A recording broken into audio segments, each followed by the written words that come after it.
Live with studios in Midland and Odessa, you're watching CBS7 First Alert News at 9 on the CW we were West all Texas. just devastated by what happened to that child. CBS7 is learning more after a 4-year-old died during preschool on Monday. We hear more from Dr. Scott Murray in our top story tonight on CBS7 News at 9. Thanks for joining us for CBS7 News on the CW, and thanks to those of you joining us live from our CBS7 YouTube. I'm Lauren Munt, and topping our news tonight is a story from ECISD. On Monday, a 4-year-old student at Lamar Early Education Center died in school after a medical emergency. Ector County ISD has counseling on hand at Lamar for any student or staff members that need it. Today, Superintendent Dr. Scott Murray gave more insight into what happened, saying that multiple staff members performed life-saving measures and that the student was taken to the hospital. Dr. Murray says the family has been offered counseling support from the district and that the loss is devastating. So I've been in education for 36 years, as a teacher, administrator, and central office employee, and have never had an incident, a situation like this. But to have someone this young is devastating. CBS7 has also learned that Odessa police are leading an investigation. Keeping the evidence at home is vital. There's less chance of the chain of custody being broken, and it just decreases the time frame. Instead of things having to be transported or people having to be transported, everything's done right here at home. The Permian Regional Medical Center Hospital in Andrews is training nurses to conduct forensics exams for sexual assault victims. The new program is called the Sexual Assault Nurse Examiner Program, or SANE. And the hospital just received grant funding for it. Programs like SANE aren't usually offered in smaller counties, but they are needed. If a victim has to travel to a larger county, the process can take anywhere from 12 to 14 hours, whereas in Andrews, it would only take 4 to 6. And for these victims, time can be crucial. Having the program in Andrews offers a better chance for prosecution. If they choose not to have an exam done to have evidence collected, there's not really a lot nursing staff can do about it. But having the program here, they can go ahead and get their exam done and their evidence collection and advocacy done for them right then, instead of having to wait.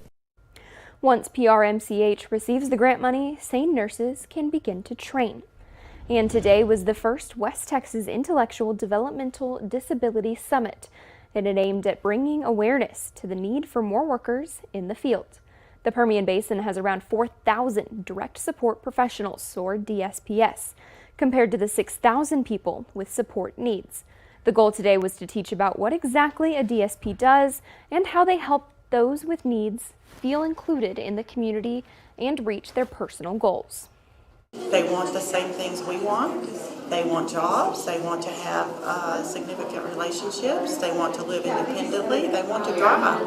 And many of them can do all of those things. And they just need support. And that's what the direct support professionals do. Not all DSPS work 24/7. Some of them are part-time. Currently, there is a 25% deficient in DSP workers. And today, the Texas Department of Transportation broke ground on a project that will expand the intersection of Highway 191 and FM 1788. The new $10.7 million project consists of changing the intersection from asphalt to concrete, adding dedicated right lane turns, shared turnarounds and left turn lanes, and the additional lanes will make it easier to access the Behavioral Health Center. So we took the opportunity to go back and look at our original plans, and we're able to add this dedicated right turn lane for the northbound traffic on 1788, and we'll have a dedicated right turn lane for the southbound traffic coming in from 349. The project started today and will finish before the end of the year. An in-depth story for you now, the Midland International Air and Spaceport. If you've ever flown out of it, you might be wondering what the space part means. This question is something that the Midland Spaceport Development Corporation and the Midland Development Corporation hope to answer. The potential for private and public funds from the state and federal level has increased, and at the same time, a decade of work is paying off. The Midland Airport was licensed as a spaceport in 2014. One of the things we're seeing is the culmination of about a decade of work to attract a new industry cluster. We had some really far-sighted leadership in Midland to go and get our spaceport license, which is a fantastic asset for Midland. But building an entirely new industry cluster is extremely difficult and it takes time. Harris says this is finally starting to pay off. The port hosts 3 companies and will be adding an office for the Texas chapter of the Space Force Association, with more companies hoping to be added in the next few weeks. We're going to take a pause now and talk your weather forecast with Chief Meteorologist Tom Tieferteller. Tom, it warmed up a little bit today compared to yesterday, but still a little chilly out there. Are we going to see more of that this week? It looks like things are going to warm up quite a bit as we wrap up a very blustery day. Wind gusts today were upwards to 35 miles an hour plus across most of the Permian Basin, and it was a north wind, so that kept temperatures down a little bit this afternoon, but still up into the lower 70s. So really, take out that wind, not too bad today across West Texas and southeast New Mexico. Currently, we're seeing a quiet evening, lower 60s out there as the winds have lightened up quite a bit across the area. Not seeing those gusts to 30 miles an hour plus. In fact, calm winds now moving in across parts of the northwest Permian Basin. So again, it is going to be another chilly one overnight tonight, expecting the lower 40s on the way with less wind in the forecast. That's going to hold up for Thursday, but then we see some changes for the weekend. We'll tell you about them here in a couple of minutes. Thank you, Tom. We're going to turn to your education news now, where today was the first ever State of the University for UTPB. It was a time to discuss the university's growth. UTPB's enrollment numbers rose with over 7,500 students last year. They're also working on building a new building so they can help students enter the workforce across the Permian Basin. Dr. Sandra Woodley says improving the campus is her main goal. Well, you know, the university is growing very rapidly and our programs are really important. We have to make sure that our academic spaces and our campus spaces are up to the task to be able to recruit more students to come here. Now, like we said, this is the first State of the University that UTPB has held, but officials say it won't be their last.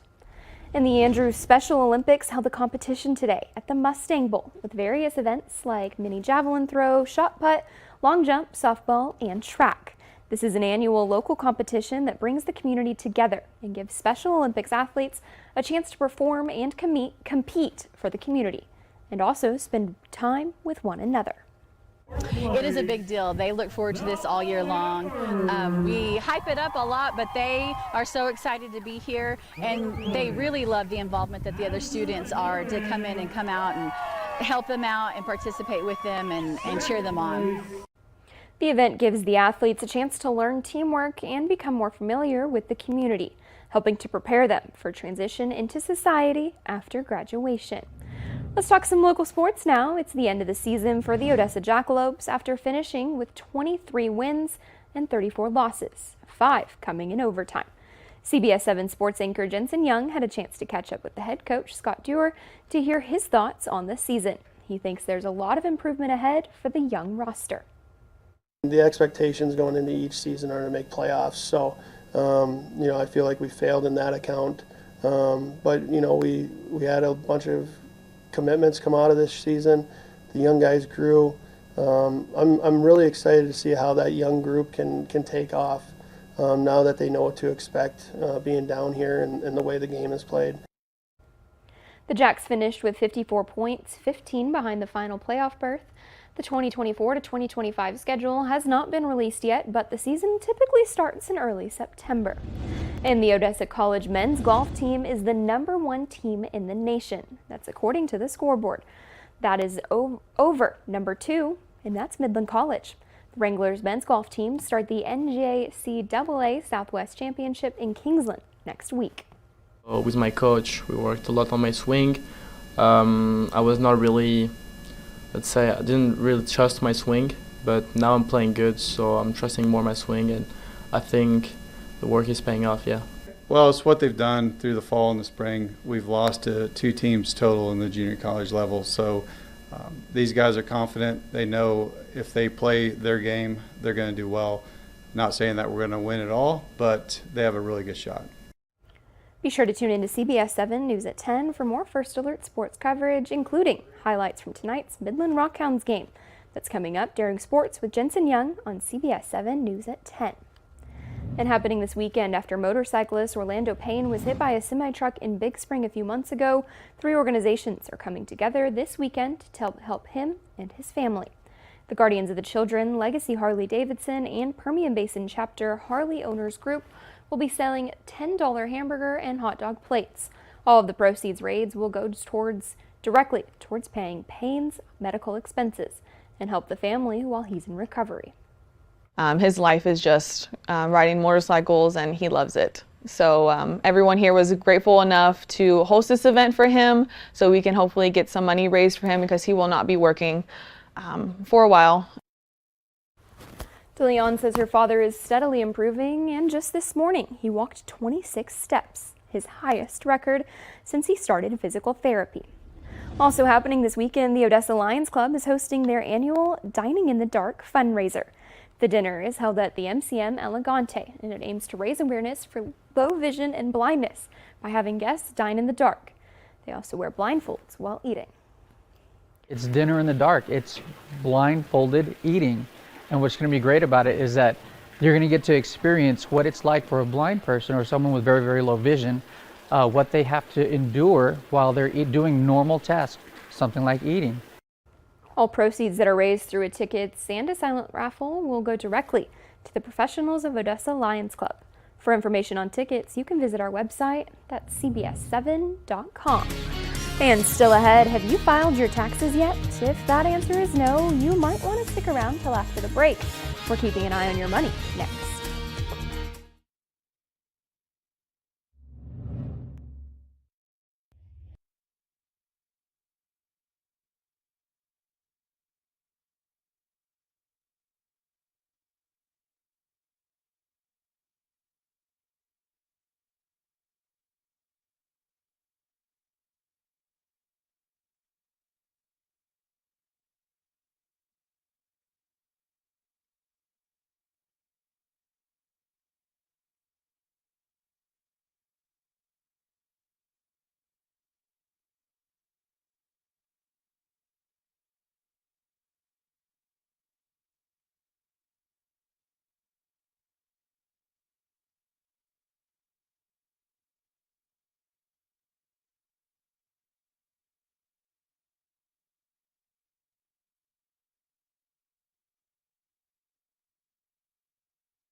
Tax day is less than a week away, and if you haven't filed your 2023 taxes yet, time is running out.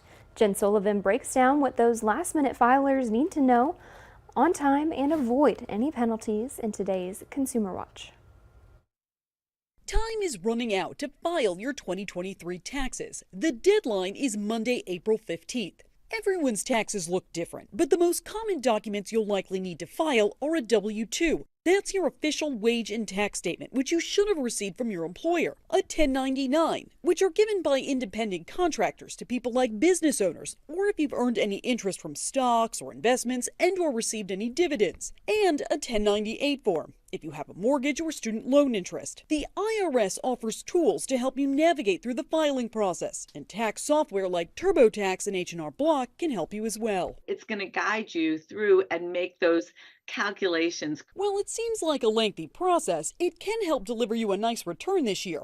According to the IRS, the average direct deposit return is $3,209. The fastest way to get your refund is to electronically file and to receive that refund through a direct deposit. Experts also say the worst thing you could do is not file at all. One of those mistakes that we see people make is they just get scared, and so then they put it aside and they say, no, I don't want to deal with it at all, which is about the worst thing you could do. And if you really need more time, anyone can file for an extension, but you must do that by April 15th. That will give you until October 15th to file. For Consumer Watch, I'm Jen Sullivan.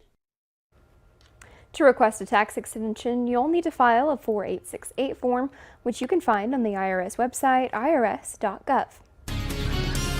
Well, we are going to be looking at a little less wind in the forecast before it comes back in a big way this weekend. We'll talk about it up next.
Now, from the CBS7 First Alert Weather Center, here's Chief Meteorologist Tom Tiefertiller.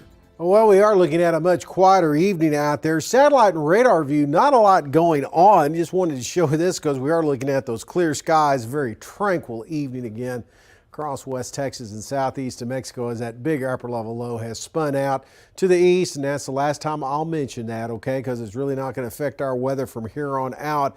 We're on the backside of it. We have this ridge of high pressure bringing in this good dry northwesterly flow in the upper levels of the atmosphere, and that's what caused a lot of the wind today behind the front left in the wake of that storm system.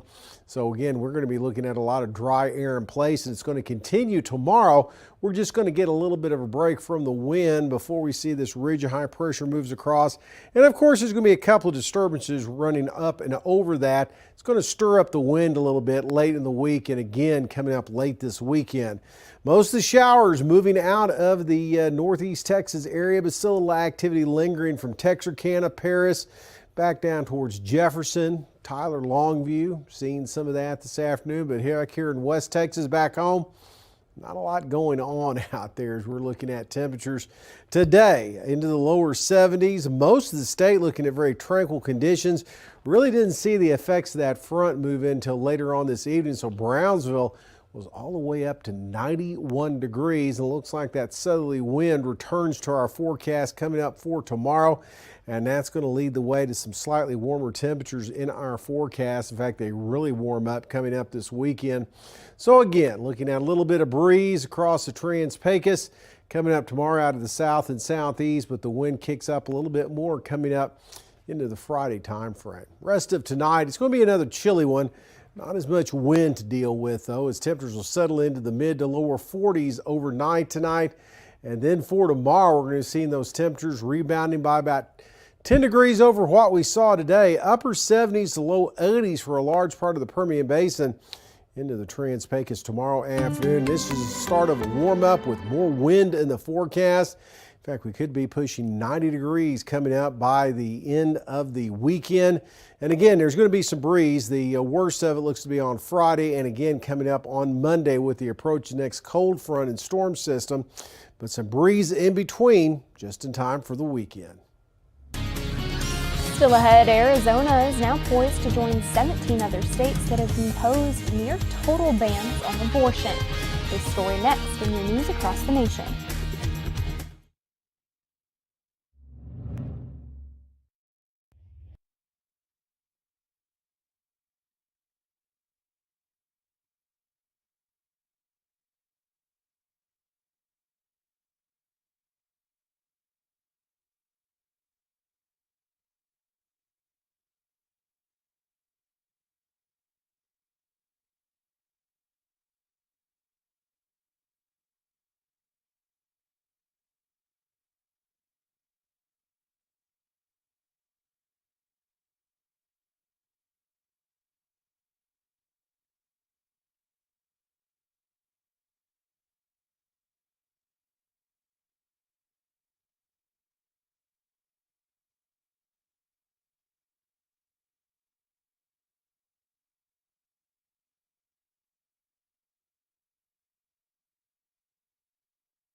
Arizona is now poised to join 17 other states that have imposed near total bans on abortion since Roe v. Wade was struck down.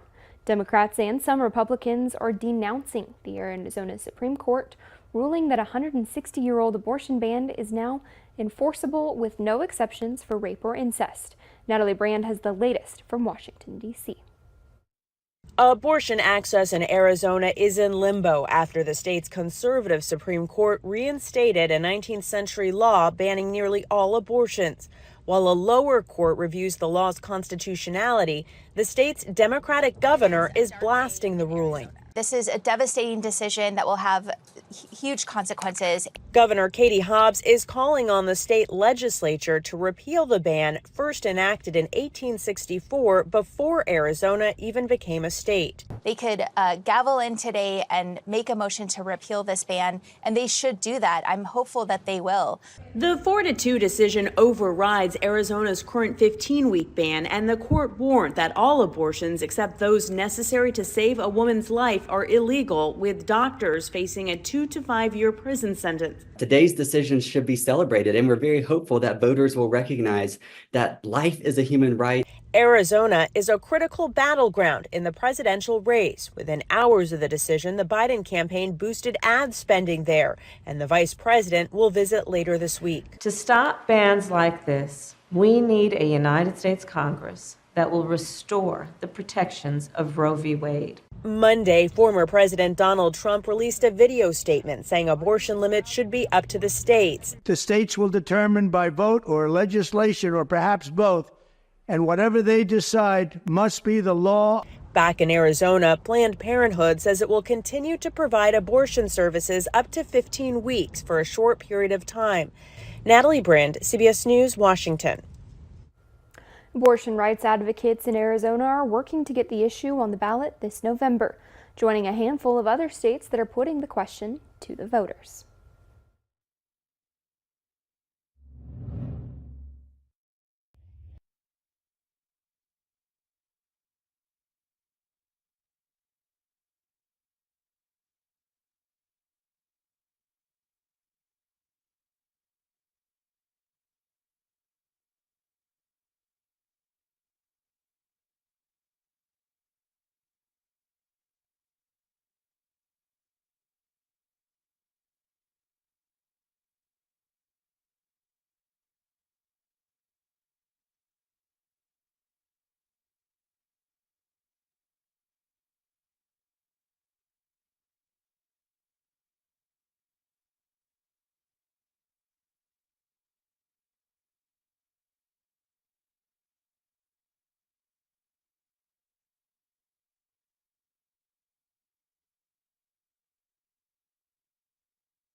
All right, Tom, before we go, a flowery fantasy is unfolding in Abbotsford, British Columbia.